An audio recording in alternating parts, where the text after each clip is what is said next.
Okay, hello everyone. Stevo here with Stevo's Gaming Dungeon, here to give you a tutorial on how to use TaleSpire for beginners.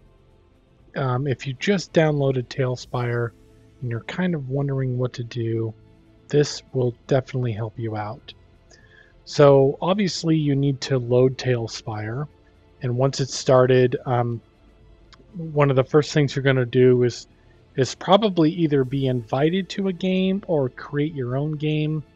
Either way, once you're in, you're going to notice this up here at the top left, that is. There's this menu here with these icons, with this little globe. If you hover over them, there's little tooltips. The one I want you to click on is the little, I guess it's the second one from the bottom. It says tutorials. And that's what we're going to be walking through today. Okay. So, if you want to fast forward and just do this yourself, that's totally fine. But I'm going to go ahead and just walk through step by step through this tutorial just because I've had a lot of people asking me to do this. And my old video where I originally did this, it's not very good quality, so hopefully I'm gonna replace it. Anyways, cut to the chase. Let's go to the overview, okay? So first off, we have the help bar and tutorials, okay? So F1 will toggle the help bar. This is a contextual readout providing helpful information depending on what your cursor is floating over. So basically what that means is there's a lot of this game is I got to give a lot of credit to the TaleSpire team. They did a very good job. This game is still in early access, but they do a very good job of walking you through and helping you and holding your hand and making this game as easy as possible. And it's not really a game, it's more of a map builder, but you know what I'm saying. Anyways, if you press space, you can expand the UI, which is what I'm like kind of doing here. See what I'm doing? I'm pressing space right now. And you can navigate to the upper left of the screen, which is what I was doing at the beginning. And you'll find the tutorial menu there, right? Which is basically what I'm walking you through. So now let's go to basic camera movement. Now, I love TaleSpire because they've obviously played a lot of games before. So WASD, you can move your map around like you can see I'm doing in the background here with WASD. You can pan the camera around by holding the right mouse button, which is nice.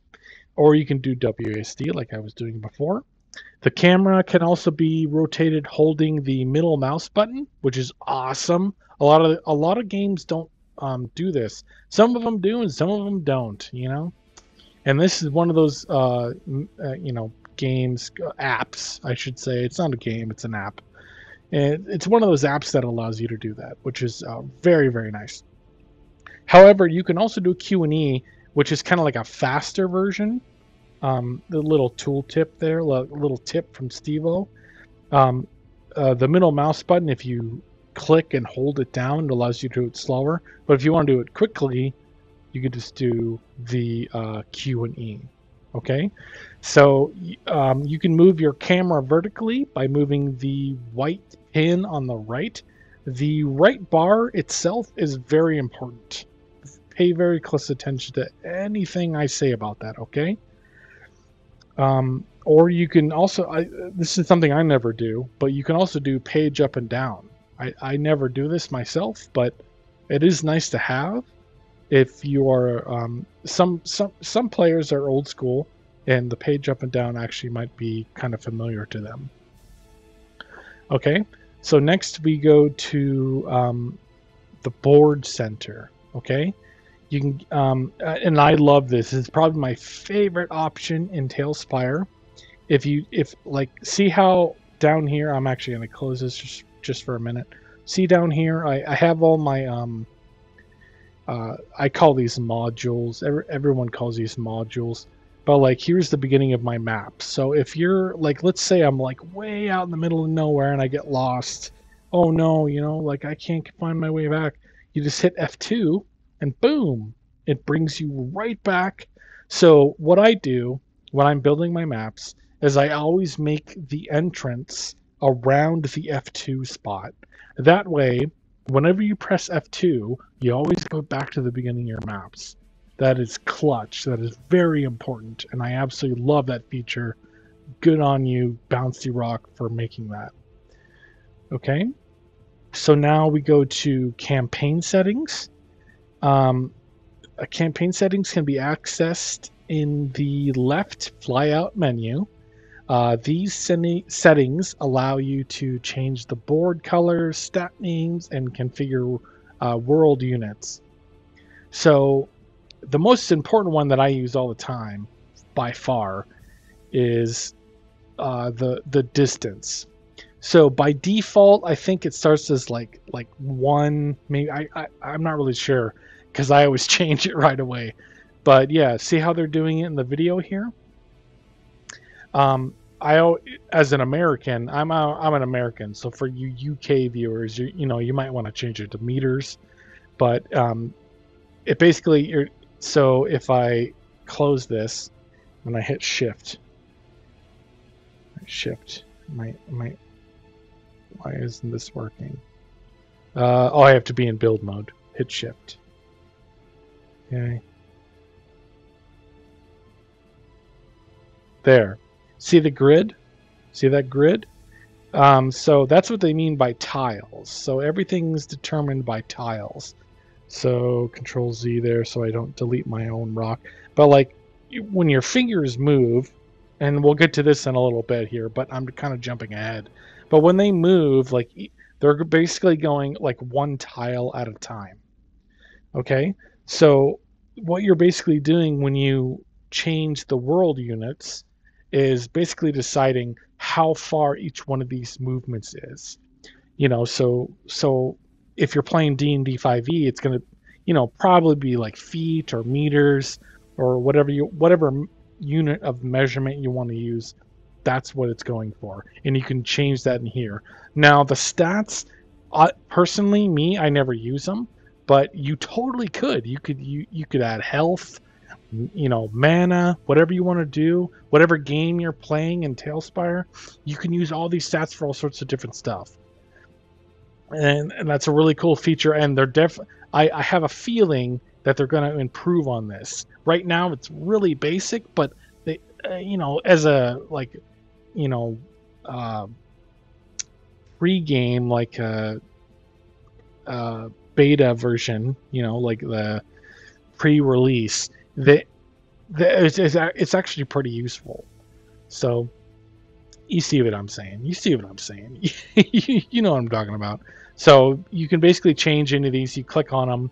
You could make this like health, and you could make this like mana, right? And you could change this to I don't know, stamina. Whatever your game names, you could change them, and just kind of use it like that. All right. So then next up, let's get back to the tutorial here. That's the campaign settings. So now inviting others. Okay. Did I cover all the campaign settings? Can we access them? Change the board color, stat names, and configure world. Yeah, I did. I got it all. Okay, good. So inviting other players. Okay.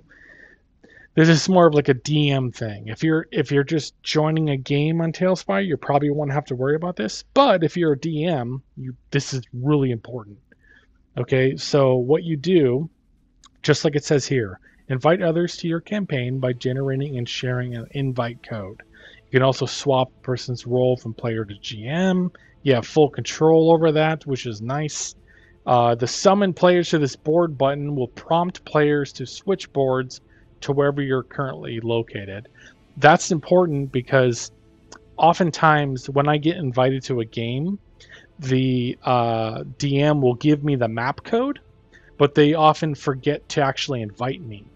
So it's kind of a two-step process. You have to give the code, and then you have to like summon me. Does that make sense? Like you have to summon me to the board. which is very easy. All you got to do is just, you know, click on the summon players to this board, and right there at the top there, that big blue button. I'll show it to you in here, I think. If you just go to players, right there. It's right up here. See it on the top left? Okay, so back to the tutorial here, inviting other players. I think we're good there. So let's do building. Okay, this is very expansive, huge part. Now, if you're just a player, you're probably not going to be doing much of the building stuff, but it's good to know the controls anyways, because your DMs are going to be talking about it and you're going to want to understand what they're saying. So create a new board, you know, obviously you press space to open the flyout menus, you know, which is this over here. Okay, like right, that's what they're talking about on the left. Okay, and then you left click the create new board icon, and the new board will be created. Now one thing they don't say here is on the top right, there's these like 3 little dots. This is where you can create your board name, because by default, your board name is just going to be called like unknown board, I think, something like that. And you're going to want to change that right away. That's like the first thing I do. So like, watch this, watch. Go to boards, create new board. Okay. And then right here, it says unknown realm 1. So I'm going to need to change that, you know, and change it to like, you know, Lost Mines of Vandelver 1, something like that, right? And that's all there is to it. Let's go back to the Cragmaw. Okay, so takes care of that. Tutorials. Okay, now build mode. The build mode icon, or press B, right, to enter and exit build mode. What that basically means is this little box at the top is kind of like a toggle. So if you're in build mode, you have access to like certain things, and if you're not in build mode, you do not have access to those things. Okay, so let me close this. And yes, like it says here, you'll be able to create environments using the tiles and props from the asset library. Now, if you haven't watched my video on creating modules, this is a really good time to watch it, because the library is very limited. You know, so here's a very quick example, okay? So the library has all sorts of very cool stuff you can do, but let's take these stairs, for example, right? Actually, lighting would be better. Let's go to lights. Okay, so here's a candelabra. Okay, and now as you can see, this is a simple object, but let's say I wanted to create a more advanced object. By the way, I just hit shift there. It's kind of like an instinct for me. Just hit shift, or control does the same thing. So what you do is you hit shift and you can clip them into each other. Okay. And what I just did was create a whole new object. It's not perfect, but it's close. Okay. And then I can copy paste that by like, I'm using these tools at the top here. Okay, and then I can control C and make more of them. See? It's that easy. So that's basically what they're talking about here. All right. So build controls. That's basically what they're talking about here. Or I'm sorry, I was on library. So the library is awesome. It's got everything you need, but feel free to start creating your own little modules of combining them together. That's a very good thing to start doing right away. Anyways, tiles, minis, and props can be found here. Use the filter to limit your search or browse the subcategories. Left click to select and then place a library asset. Plain and simple. Now we're on build controls. Okay, so left click to place a tile or a prop. Hold left click to move it around the board. So that basically means, let's just take like one of these right here. And then I can left click it and move it around. Now you have to left click and hold. Left click and hold, right? If you use your middle mouse button, let's see, hold Alt and this to rotate. So like this. Here, let me give you a better example. Let's put this down. Okay. And as I left or Alt, see how I'm rotating it? Like this. I'm holding the Alt button and holding the left click down at the same time. And that allows me to move this object in a rotation. Okay, so you hold control and use left click to elevate. So it's pretty much the same thing. Like if I just put this down, right? If I put this down and then I hold control, then I left click, it allows me to move it up and down, up and down. See? Hold shift and use left click to slide on a plane. So let's do the same thing here. Hold shift, then I can kind of move it like this. So instead of up and down, it's all about the axis, right? It's all about the axis. So we get rid of that. Hold shift and use right click to remove it from the board. So this is great. So let's say you have like a bunch of these. You need to delete them. Hold shift and then just right click on them. You get rid of them. I use that all the time. All the time. Okay, so for multi-select, click on the multi-select icon in the build menu, which is up here. This little bar up here. Okay. And drag up for vertical once more to confirm. So like this, basically. See how I'm like left clicking and selecting?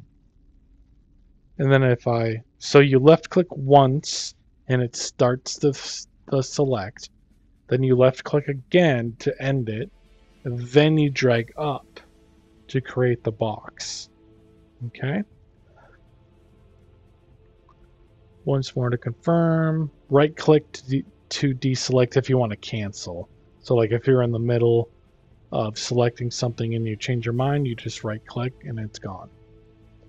Okay, so now we're at copy and paste. Pretty much the same thing, right? So we were just talking about selecting. Let's say you want to select this group. Control C, and boom, I have two of them, see? I can stack them. Click your middle mouse button to rotate. Like that. See? I can rotate. Or I can right click and delete it. Okay. And then undo and redo. So Control Z, Control Y. This is probably one of my favorite features that I do not take for granted. I thank the developers very much for including this. And yeah, basically all it is, you know, like I might accidentally grab something like I'm doing here. Whoops. And then I right click, I just deleted it by accident. All you have to do is hit Control Z and it goes back. Can't really see it, so let me make a better example here. Watch this. See, I just accidentally stacked these three. So Control Z, Control Z, Control Z, and I delete them. It's that easy. Okay, so the build grid, aka the build plane, Determines where your tiles and props will land in vertical space while building. So G toggles the grid visibility. I think this is what I was trying to do earlier. I managed to bring it up by hitting like shift and control, kind of like a wanky thing, but it's also like up here in your menu at the top in this build menu. You could just toggle it on and off like this. See where my mouse is? Up here in the top middle. Okay. You can adjust the height by dragging the hammer icon to the right. So a lot of people don't know this. There's this little hammer icon. It's actually kind of hard to find. Where is it? You got this. Here it is. The orange one. It's the orange one. Okay. So G, and then the orange brings it up and down. See? I actually don't do that very often, but I really should. It's pretty useful. So you can also adjust the height by dragging the hammer icon to the right, or by hovering over an existing object and pressing H. This will sample the height of that structure. So let me just H. There it is. Yeah, it just kind of like brings it up. So here's a tall structure over here. Just H. See how it brings it up? Pretty handy. Pretty handy. And now just press G, turn it off. There you go. It's easy as that. All right, now the hide plane. Adjusting the hide plane slider allows you to hide entry levels. Oh, I'm sorry. Hide entire levels of assets to make it easier to build and move minis inside of multi-level builds. So this is probably the most important slider. Honestly, the white diamond and the green diamond are very close in importance. So see how, look at this stack of rocks right here. See how when I grab the green slider, I can kind of go up and down and up and down. So if this was a building, it would be very important because see how they're showing in the video here? I would need to like go up and down on the levels. So there's multiple levels of the building. Same with the white diamond, you're basically just changing the view, right? Okay, makes sense. Okay, so the atmosphere, press space to expand the UI. The atmosphere panel is in the lower left flyout menu. So this little like sunshine icon at the bottom on the top left. Okay, this is where you're going to change quite a few things. You can change the fog, the weather. Well, not so much the weather. I mean, you can change like what am I trying to say here? You can change, well, I guess the fog really. See like how I can change the, see how I'm like changing the fog here. Exposure is just the light level, so you can make it dark or light.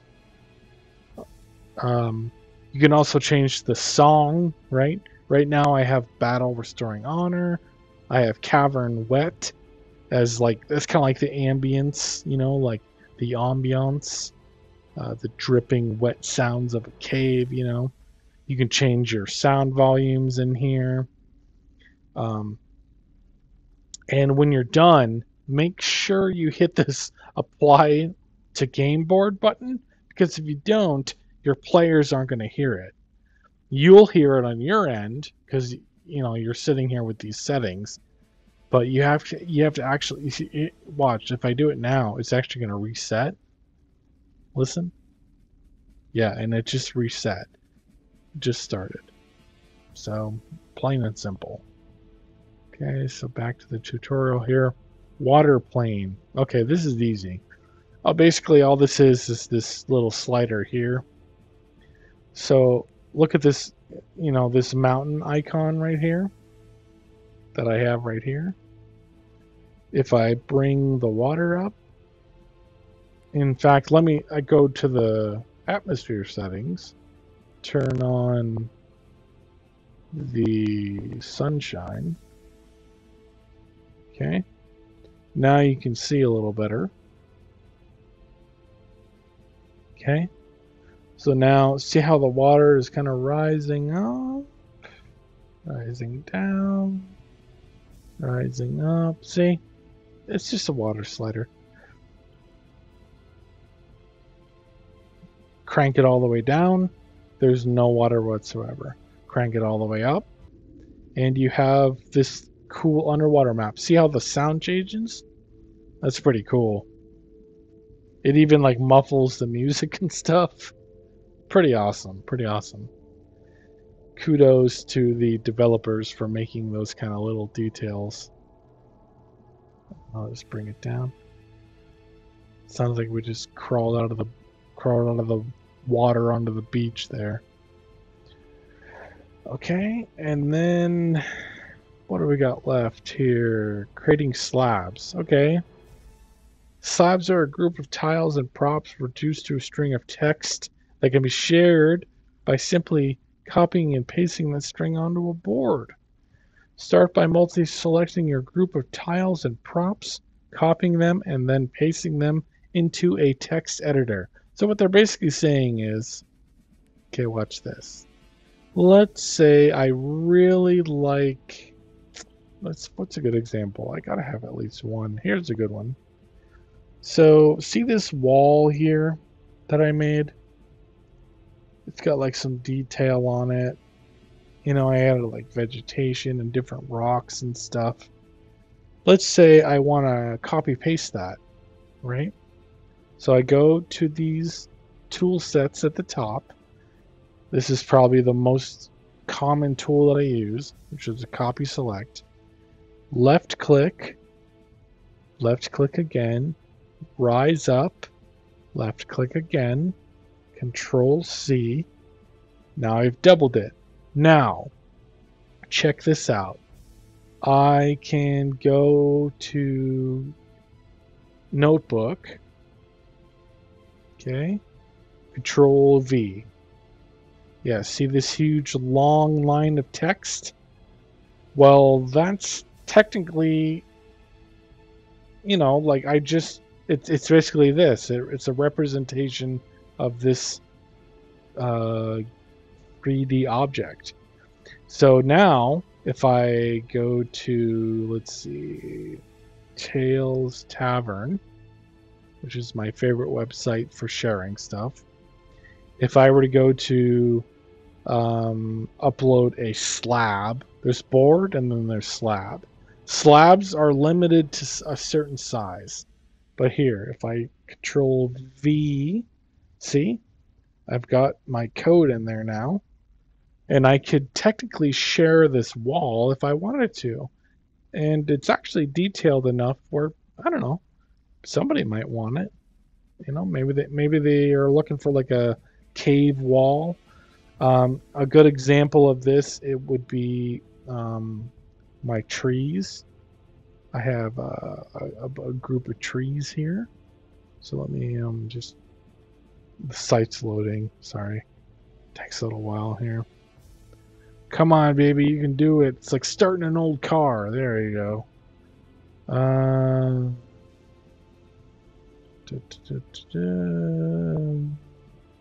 Here we go. Simple trees. Okay. So now let's reverse the process. Now that I've shared it, I can copy the code in Tales Tavern and then hit Control V in the game. And now I have these trees here. So if I wanted to add these trees to my board, I totally could. And you can do that with anything. Like, let's say, you know, you're not a very good builder, you know, or maybe you are, you just don't have a lot of time. Let's say you want a ship, like a boat, right? A ship or a boat. Okay, so here's I use this one all the time. I use this boat constantly. Copy code, go in here, Control V. There you go. I have a boat. It's that easy.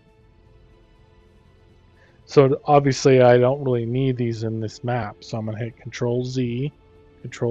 I delete both of them, and it's as easy as that.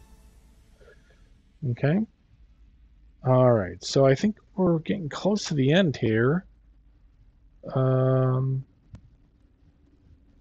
building, creating. Yeah. Okay. So now let's close building. Let's close overview. Now we're on playing. Rolling dice. Okay.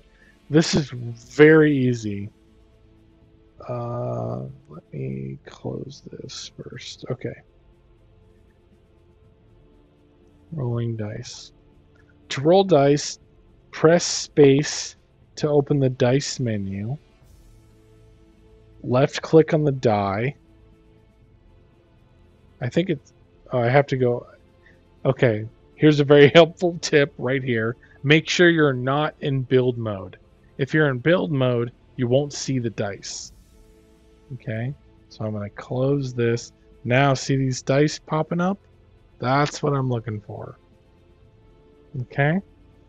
To roll dice, left click on the die. So let's, like, for example, left click on this 1d4 right here. See? Then left click and drag the dice onto the world. Release your left click to roll them. Remember to remove them from the tray before rolling. Clear dice from the board by simply right-clicking on them and choose remove. Okay? So here's an example. I am going to... So this is what you would first start out with. Like, there's nothing here. Let's say your DM says, okay, roll a d20, right? So you click on the d20 dice, then you left click and hold to bring it onto the board. Now, as I'm rolling, I'm also using my middle mouse button to scroll inward, okay? So some advice, sometimes dice can take a little while to load in TaleSpire, so don't do it too fast. Take your time, okay? And then when you're ready, you just let go and roll. There, I got a 12. Now here's a helpful tip that TaleSpire's tutorial won't tell you. You can pick up the same dice and keep re-rolling it. Like this. Another thing that the guide won't tell you is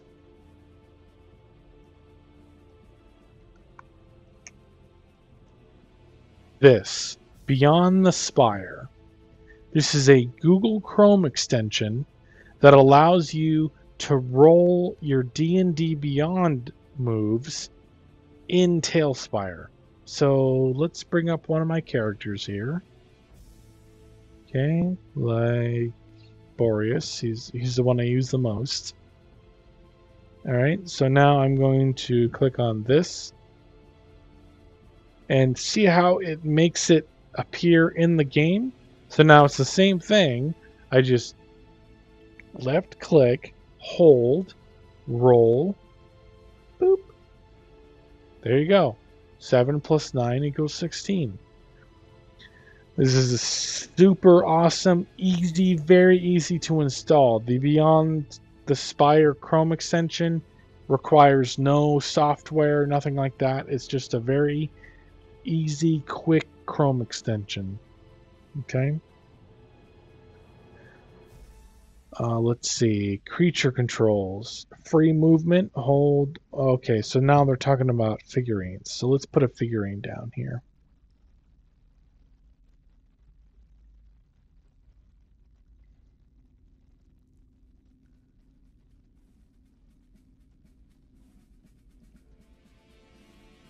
Okay. Now you just have to click and hold to drag like this to move your miniature. Okay. To rotate in place, you just hold the Alt button. That allows you to kind of spin them in any direction you want. Vertical movement, instead of Alt, you hold Control, and you can make them move up and down. Okay. Grid stepping, all you got to do, it says WASD, but For me, it's actually the directional pad. You can't see it because it's hidden behind the video here. So I can close it and just do this. Watch, see? See? And this goes back to the part I was talking about before where you decide how many feet or meters each square is. So, directional pad. Okay. To teleport a mini, teleporting minis can be a good way to get someone in one spot and another very quickly. I do this all the time. In fact, it's my main way of moving my characters. So let's say I want to move my character all the way over here, over to this mountain here. All you do is hold shift, then left click. You don't have to keep holding shift after that. It's just now you have this little ghost. Then left click again to place it. And there you go. Now the best part is, so let's say you're playing in a game and you're trying to walk and see what I'm doing here? It's kind of clunky, you know. Let's say I want to get up there. It's actually doing very well right now. But let's say it's kind of glitchy and maybe your character gets stuck or you don't want to take the risk. All you got to do is hold shift, left click, and then you can drag your character up. Boom. Teleport them to the top. Now, as far as, see this line that I'm creating, in order to toggle that, press M as in Mary, then press 4 to toggle that on and off. Okay? So when you press M as in Mary, that brings up this menu down at the bottom right. Then 1, 2, 3, 4, there's multiple options. Right now, like this is number 3. Okay, the bubble. But I could do like the cone, which is number 1. See? Okay, so M as in Mary, then 4 is what toggles this on and off. Very important, very useful tool. Okay? All right. Radial menus. You can access the radial menu by right-clicking on a creature. This will give you access to options like torches, stats, emotes, and more. So let's zoom in on my character with the middle mouse button here. Right-click on it. This is the radial menu that they're talking about. Okay. There's tons of options here. Like I can enable flying. I could kill it. I could make it bigger if I'm a GM. You can't do this as a player, but as a GM, I could do it if I wanted to.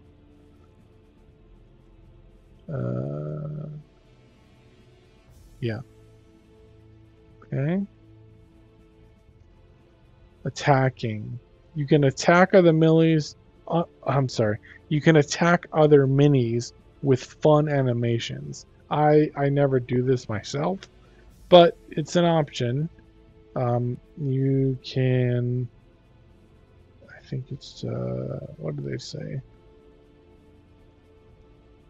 Right click on the mini you'd like to attack, then left click the attack icon and choose your preferred method. This is still in the works, I believe, but there is some, let's see, emotes. I can surprise, wiggle, twirl, status. I can knock them down. I can turn the torch on and off. Geez, where is it?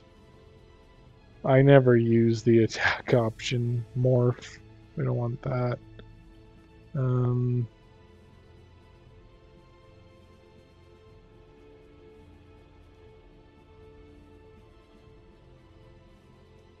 Okay, so I think I actually have to bring in 2 minis here. So hold on. Let's bring this one in here. Emotes. Attacks. There we go. Yeah, and then like here, green laser. There we go. So it's basically just a fun way for you to like, you know, use a little animation to attack someone. It's not, you know, and super important. It's just there for fun. Okay. Rulers. I kind of went over this already. I kind of jumped the gun here. But basically when you press M, you enable the different ruler options. Then you right click on them, or like I said, you can press 1 through 4 to toggle between ruler types. X snaps ruler to the nearest surface, which is kind of handy if you use your keyboard a lot. Okay, chat history. Press space to expand the UI. The chat messages window is in the upper right flyout menu, which is this little book here up in the top right corner. I call it the log, but this basically shows all of the roles. Very, very important tool for players and for DMs. To enter a chat message, press enter and type out your message. Press enter again to send it. So click on whichever figure I'm going to click on this girl here. Enter, and then hello world. There. So this is a really useful tool. If somebody's talking in your game, like let's say the DM is talking, but you need to get something across while they're talking and you don't want to interrupt them, you could say something like, I could say like, I choose to talk. You know, you're using like the talk action. I choose to talk. Or I dropped my sword. You know, you can say stuff while people are talking, and then they can check the log over here on the right and be like, oh, okay, you dropped your sword, okay, you know, and then they can react, right? Okay, so we're done with playing. Now let's go to Game Master Tools. Give player control of a mini. This is part of the radial menu. So GM Tools, Player Permission, Stevo.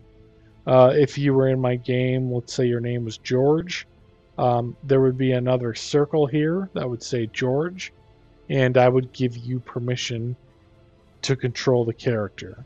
That way you can click on your character and move them like this. George will be able to move his character. Okay?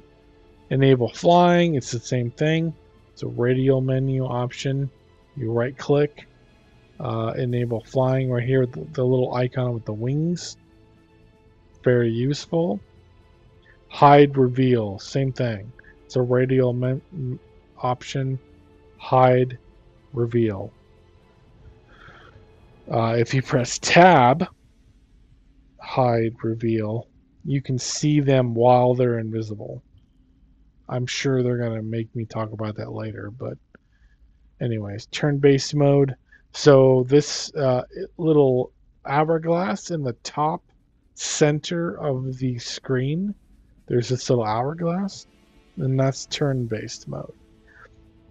Okay, the turn-based icon to enter this mode, on the cogwheel to initiate the queue. So let's say that I want to have these two figurines join the initiative mode. Let's say they rolled, you know, so one person rolls this, another person rolls this. Oh, look at that, nat 20. Take a sip. I always take a drink whenever I get a nat 20. That's just me. Okay, so the giant gets to go first. So what you do is, let me try to get back to the very beginning here. Okay, there we go. You click on this little cog wheel right here, and then all you have to do is just left click the characters. And then when you're done, you just apply turn order. You click on that big green button, and you're good to go. It's that simple. It's a little, hard for new players, but I promise you'll get used to it. Just go through this tutorial like I'm doing now, and I'm sure you'll be fine. Enable flying, hide reveal, exploration mode. Exploration mode is just this, the little feet. This basically makes it so that everyone can move around freely. When they're in turn-based mode, only the person whose turn it is can move. No one else can move. Okay, so cutscene mode. I don't use this very often. Basically, it's just a fancy way of, here, I'll just read this. The cutscene to enter this mode. It's bad writing. I don't know why they wrote it like that. But this mode freezes all player activity and renders your shots on their screens. You can set up shots by left-clicking the grab shot button, which I believe is, if you hit tab, place cutscene block.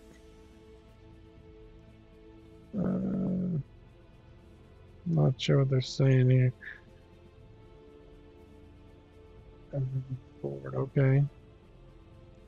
Turn cutscene mode. You can set up shots by left-clicking the grab shot button. Anyways, the eye icon to show the players, you can just left-click on that. Left-click the movie reel icon will move the shots to a GM block where you can save it within the GM overlay. I don't use this stuff very often, but like here, place a cutscene block. That's what they're talking about here. And then you can, oh, here it is. Grab shot right here. That's what they were talking about. And then if you click on send shot to players, it would literally send them this image that I'm seeing right here. It would send it to them. So this would be useful, if they pull a lever and it unlocks a door, you can set it up so that there's a shot of the door that unlocks as they pull the lever. That's just one example.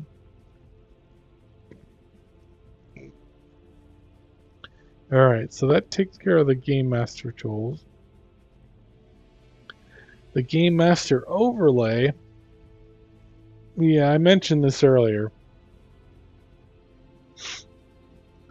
This is something like a GM screen. Here you can perform tasks on the board that the players cannot see or have access to. So that's what I'm actually looking at right now. If I press tab again, I go back to normal mode, but if I press tab, it shows the DM view.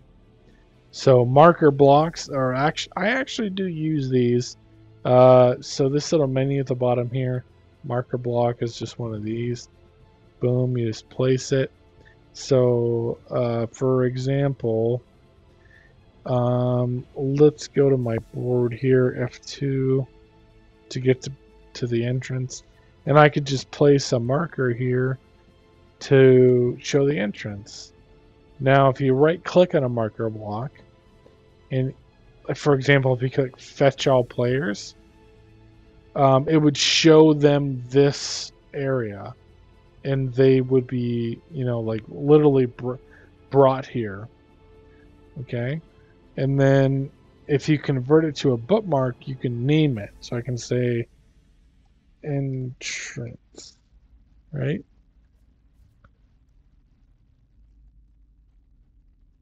Very useful tool. Cinematic blocks. These are kind of funny. I don't use them very often. Kind of the same thing, except it's automatic. So instead of me manually telling you that you need to go somewhere, if you step on a certain block, it'll automatically trigger it. So here, it says it better here. This functions very much like cinematic mode. Here you can store cinematic information.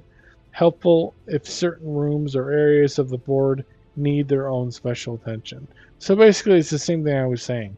If you step on it, it'll trigger this cinematic where like I said earlier, where if they pull a lever and a door unlocks, the cinematic block will trigger and kind of show them this image and drag them towards it.